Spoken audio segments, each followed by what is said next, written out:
इस Facebook live से जुड़े सभी मित्र बंधुओं को सादर जय श्री राम, जय भवानी, जय पिथौरा, जय महाराणा प्रताप। 6 जून से प्रारंभ होकर आज 12 जून 2021 तक ये जो सप्ताह चला, सम्राट पृथ्वीराज चौहान का जो जन्मोत्सव जो सप्ताह अपन ने सभी ने मिलकर मनाया, उसका यह आज ये समापन दिवस है। और सौभाग्य से कल हिंदुआ सूरज महाराणा प्रताप का जन्म जयंती दिवस भी है, तो सभी योजना कार्यकर्ताओं की योजना से आज दोनों ही महापुरुषों के बारे में, उनके जीवन चरित्र के बारे में सभी के साथ कुछ चर्चा करने का ऐसा विचार हुआ, उसको लेकर मैं आपके सामने प्रत्यक्ष हूँ। सर्वप्रथम इन साप्ताहिक कार्यक्रमों के माध्यम से जितना आप सभी का सहयोग मिला, उससे उत्साह और अधिक वृद्धि हुआ, क्योंकि इन 7 दिनों में जैसा सारा ही पूरा विश्व भर कोविड की मार झेल रहा है, उसमें विशेष कर हम सभी भारतवासी इससे अधिक जूझ रहे हैं। ये दूसरी जो वेव आई है, लहर आई है, वो बहुत विध्वंसक रही। ऐसे समय में जब समाज में सर्वदूर नकारात्मक वातावरण रहा, ऐसे वातावरण में उसको सकारात्मक करने के लिए, महापुरुषों की जीवन से प्रेरणा लेने के लिए विचार हुआ, क्यों ना पृथ्वीराज चौहान जयंती को लक्ष्य मनाकर और फिर समाज में वापस नव उत्साह प्रारंभ किया जाए। ईश्वर का सहयोग, ईश्वर का आशीर्वाद कहिए, धीरे धीरे ये लहर समाप्ति की ओर जा रही है और समाज में वापस सकारात्मकता आ रही है। इन 6 दिवस में, इन पिछले 7 दिवस में विभिन्न प्रकार के कार्यक्रम के हम सहयोगी रहे हैं। पहले दिन 6 जून के दिन सम्राट पृथ्वीराज चौहान की जन्म जयंती के पूर्व संध्या पर जो है, हमने सभी ने मिलकर दीपदान का कार्यक्रम अपने घरों में रहकर संपन्न किया। जो कार्यकर्ताओं ने व्रत एकत्रित किया है सभी का, वो लगभग हम कोई 700 से 800 गांवों तक पहुंच पाए। ये अपने आप में इस परिस्थिति में सबसे महत्वपूर्ण हमारी एक तरीके से उपलब्धि रही है। फिर 7 जून को यही प्रमुख स्थानों पर आशापुरा माता मंदिर ब्यावर, भीम, बेंगलोर, और मेरे को कहने में ये और अधिक गौरवान्वित महसूस मैं स्वयं कर रहा हूं कि 8 राज्यों में अपने सम्राट पृथ्वीराज चौहान जन्मोत्सव समिति ब्यावर द्वारा 8 राज्यों में कार्यकर्ताओं ने इस जन्मोत्सव के साप्ताहिक सप्ताह को हर्षोल्लास के साथ मनाया। 7 तारीख को चौहान पुष्टि यज्ञ और सम्राट पृथ्वीराज चौहान के दुग्धाभिषेक के साथ विधिवत रूप से ये प्रारंभ हुआ। गांव-गांव में धूप आरती का कार्यक्रम हुआ और काढ़ा वितरण, मास्क वितरण, जितना कार्यकर्ताओं की क्षमता थी उन्होंने अनेक स्थान पर किया। साथ ही पृथ्वीराज चौहान बनो प्रतियोगिता, पृथ्वीराज चौहान बनाओ प्रतियोगिता, दोनों एक प्रकार के विलक्षण प्रयोग थे जो पिछले वर्ष भी हमने किए थे, इस बार भी हुए। उसमें नौनिहालों ने अद्भुत रूप में अपना श्रृंगार किया। जिस प्रकार की कल्पना हमारी थी कि सम्राट पृथ्वीराज चौहान यदि भावी पीढ़ी में नहीं जाएंगे, उनका जीवन संदेश उनको यदि भावी पीढ़ी नहीं देखेगी, आने वाली पीढ़ी नहीं देखेगी, जो हमारे नौनिहाल है, जो आने वाले भारत का भविष्य है, यदि वो हमारे पूर्वजों से परिचित नहीं होंगे तो फिर उनको कालजयी नहीं बनाया जा सकता। इसलिए दोनों प्रकार की प्रतियोगिता सोच विचार करने के बाद में महाराणा पृथ्वीराज चौहान बनो और बनाओ, यानी बच्चों को बनाया भी और बच्चों ने अपने हाथ से चित्रकारिता भी करी। बहुत श्रेष्ठ प्रकार के प्रयोग थे। सभी जो इसमें भाग लेने वाले जितने भी प्रतिभागी थे, महानुभाव, अभिभावक, माता पिताओं से का मैं बहुत हृदय से आभार व्यक्त करता हूं। आपने अपने बच्चों को इसमें प्रतिभागी बनाकर हमारा बहुत बड़ा उत्साहवर्धन किया और जिस उद्देश्य के साथ हमने ये प्रतियोगिता सोची, उस उद्देश्य को आपने फलपूरित किया। उसके पश्चात आज संकल्प दिवस का है। सम्राट पृथ्वीराज चौहान के जीवन संदेश को लेकर विश्व हिंदू परिषद के माननीय केंद्रीय मंत्री, राष्ट्रीय स्वयंसेवक संघ के वरिष्ठ प्रचारक माननीय उमाशंकर जी भाई साहब भी इसी प्रकार एक बार लाइव आकर उन्होंने सम्राट पृथ्वीराज चौहान और मगरे की परिस्थिति के बारे में आप सभी को प्रत्यक्ष करवाया। तो उनका जो जीवन संदेश है उस तो घर घर तक पहुंचाने के लिए ये 7 दिन का आयोजन हमने रखा और ईश्वर कृपा से हम लगभग सफल भी हो पाए। परिस्थिति सामान्य होती तो और अधिक भी इसको भव्यता से करते, जिस प्रकार विगत वर्षों में करते आ रहे थे। सम्राट पृथ्वीराज चौहान अपने आप में, जैसा भाई साहब के बौद्धिक में आया था, अपने आप में एक भारत के लिए एक तरीके से वरदान रहे। भारत की भूमि जो है धर्म भूमि है। मित्रों, यदि कहीं पर ईश्वर स्वयं अवतरित हुए तो वो अपनी ये भारत की भूमि है। हम सभी का जन्म एक श्रेष्ठ जन्म है। हम जिस धरती पे जन्म लिया, जो हमारी जन्मभूमि है, वो अपने आप में एक श्रेष्ठता को लिए हुई है। भारत भूमि में जन्म लेना ही अपने आप में पुण्यता है, दिव्यता है, क्योंकि इस भारत भूमि का निर्माण स्वयं देवताओं के द्वारा है। परमात्मा की आविर्भाव के लिए, परमात्मा के प्रकटीकरण के लिए देवताओं ने जिस भूमि को चुना वो अपनी भारत भूमि है। परमात्मा जहां स्वयं अवतरित हुए ये अपनी भारत भूमि है, वीर प्रसूता भूमि है, अवतारों की भूमि है।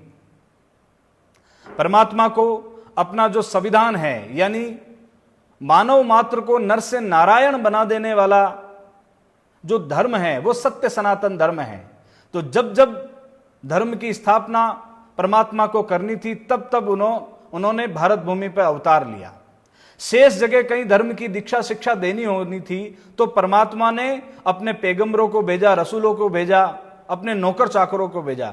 यदि प्रत्यक्ष रूप से कहीं परमात्मा आए तो स्वयं यहां आए। ये केवल मात्र मैं अपने मनगढ़ंत नहीं, ये शास्त्रोक्त है।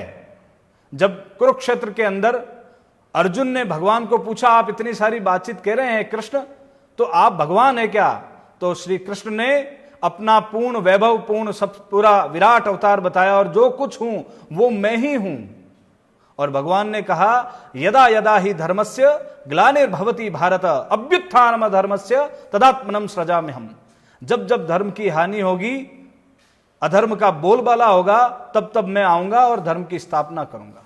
इसी कालक्रम के रूप में भगवान के अंशावतार, उनकी प्रेरणा लेकर अति मानव, जिन्होंने अपनी मानवता की सीमाओं से भी आगे जाकर अपने जीवन मूल्यों को, सनातन जीवन मूल्यों, सनातन संस्कृति की रक्षा के लिए, सनातन धर्म की रक्षा के लिए अपना सर्वस्व बलिदान किया, ऐसे महापुरुषों का उसी श्रृंखला में इस धरती पर जन्म हुआ। उसी में से एक थे सम्राट पृथ्वीराज चौहान, जो ज्येष्ठ मास की द्वादशी को, कृष्ण पक्ष की द्वादशी को इस भारत भूमि पर जन्म लिए। पिता सोमेश्वर और मां कर्पूरी की गर्भ से, जिन्होंने जन्म लेकर सत्य सनातन धर्म की रक्षा करके और इस परंपरा को आगे बढ़ाया। सम्राट पृथ्वीराज चौहान का जो जीवन है वो वास्तव में जो अपना जो पंजाबी साहित्य है, यानी गुरु ग्रंथ साहिब में जो जिस प्रकार उक्ति है, सूरा सो पहचानिए जो लड़े दीन के हेत, पुरजा पुरजा कट मरे तबौ न छाड़े खेत। यानी सूरवीर वो है जो लड़ते हुए, यानी दीन धर्म के लिए लड़ते हुए अपना पुरजा पुरजा काट कर लड़ता रहे और उसके बाद में भी अपना जो है रण क्षेत्र ना छोड़े। उसी में से एक थे सम्राट पृथ्वीराज चौहान, जिनके सामने जब मोहम्मद गोरी ने, जब वो गिरफ्त में आगे थे, उनको क्या क्या नहीं कहा, सभी प्रकार की यातनाएं उनको दी, शरीर की यातनाएं भी उनको झुका ना सकी और वापस सत्ता देने का लोभ भी उनको झुका ना सका और अंततोगत्वा धर्म के लिए उन्होंने अपना सर्वस्व बलिदान किया।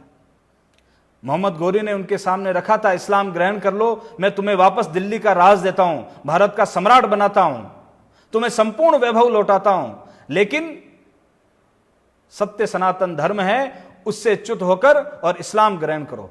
लेकिन जैसा परमात्मा श्री कृष्ण ने कहा, इस धर्म की स्थापना के लिए मैं समय समय पर आविर्भाव होऊंगा, उसी को प्रत्यक्ष करते हुए सम्राट पृथ्वीराज चौहान ने अपना सर्वस्व बलिदान करते हुए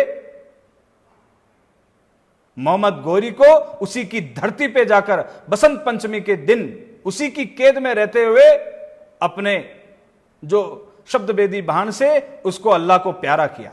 उसके पश्चात स्वयं का भी बलिदान उन्होंने दिया। जो सम्राट पृथ्वीराज चौहान का जीवन जो है, जो अपने आप में एक ज्वाजल्य है, ये अपने सबके लिए, हम सबके लिए, भारत की भावी पीढ़ी के लिए, वर्तमान पीढ़ी के लिए उनके जीवन चरित्र को जीना, उनके जीवन चरित्र के अनुसार अपने जीवन को ढालना। मात्र, आप यकीन नहीं करेंगे, मात्र 26 वर्षों का जीवन, कितना छोटा जीवन होगा।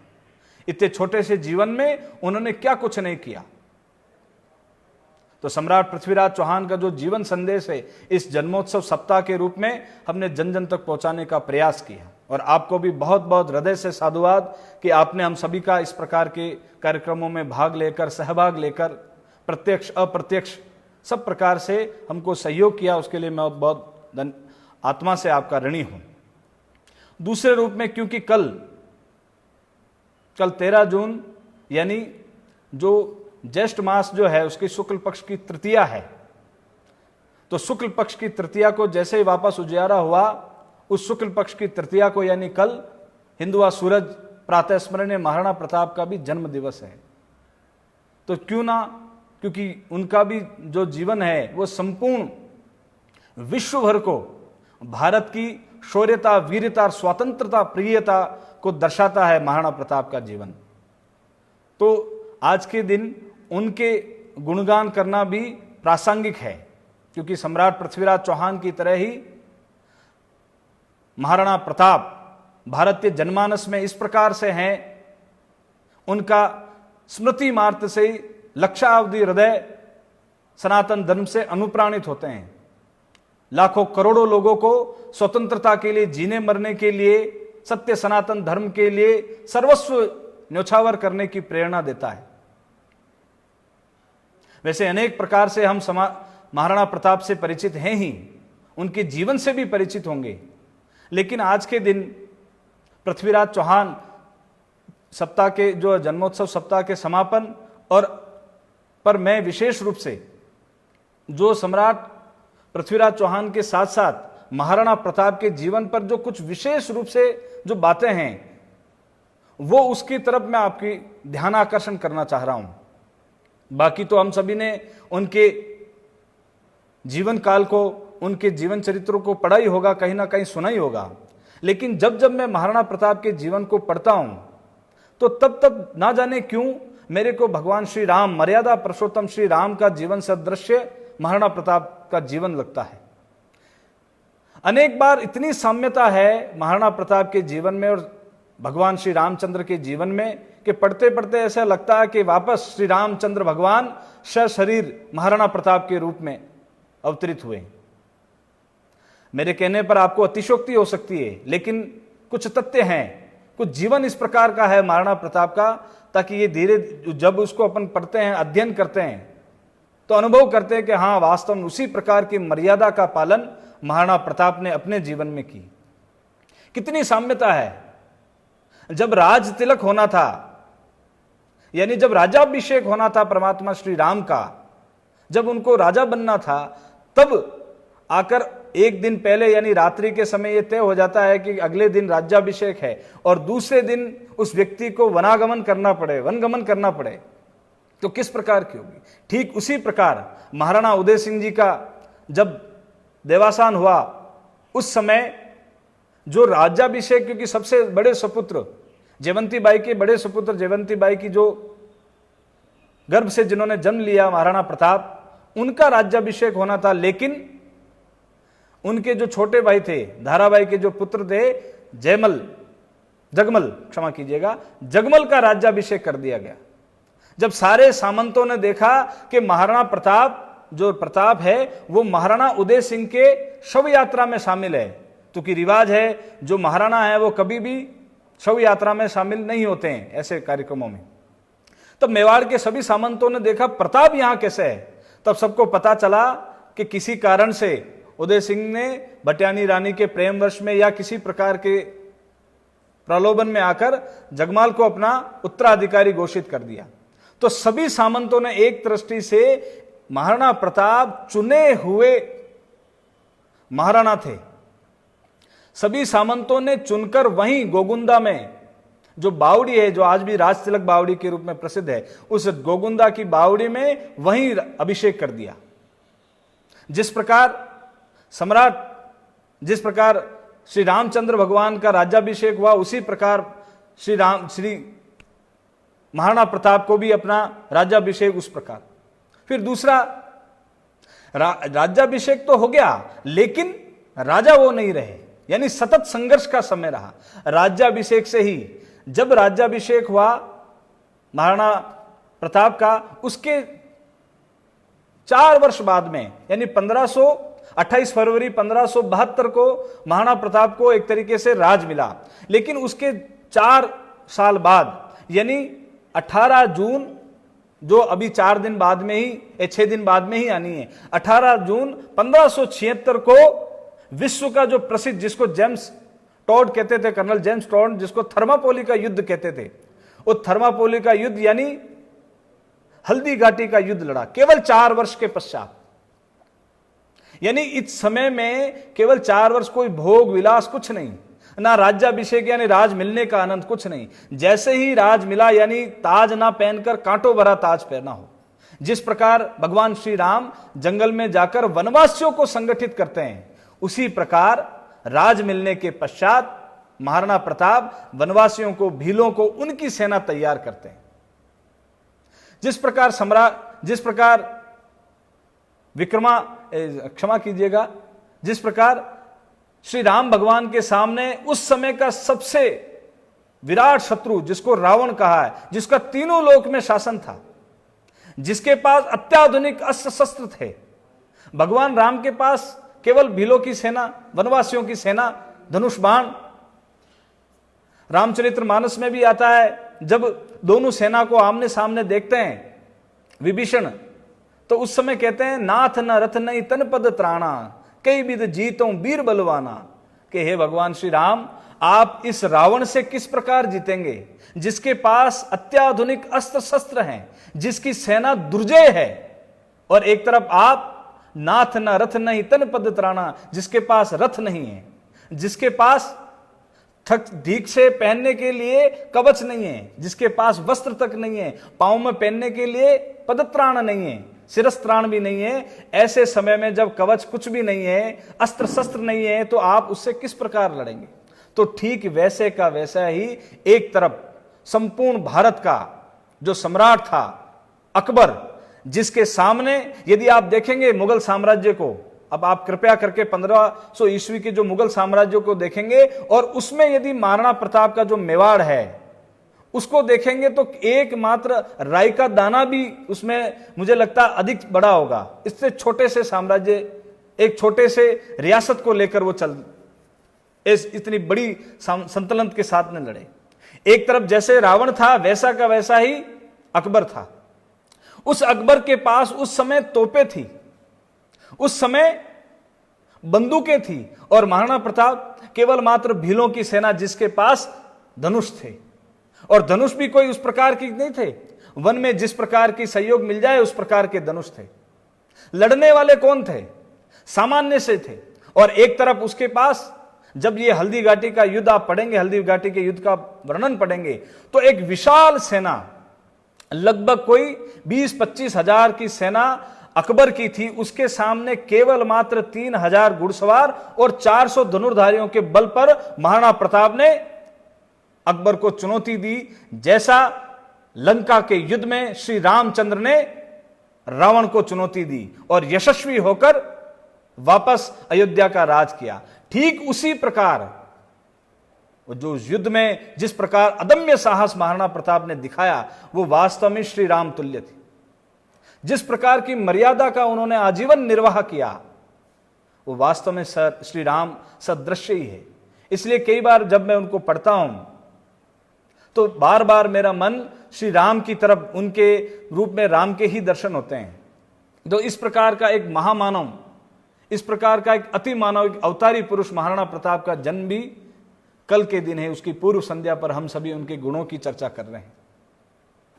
दूसरा ही साथ साथ, क्योंकि उनके जन्म के बाद, यानी कल के बाद 1576 को जो युद्ध लड़ा गया, यानी 18 जून भी 6 दिन बाद में ही है। मैं आज के समय, आज के इस दिन पर 18 जून की जो युद्ध हुआ था, जो थर्मापोली के युद्ध के समान ही पराक्रम, उससे भी ज्यादा पराक्रमी युद्ध था हल्दी घाटी का युद्ध।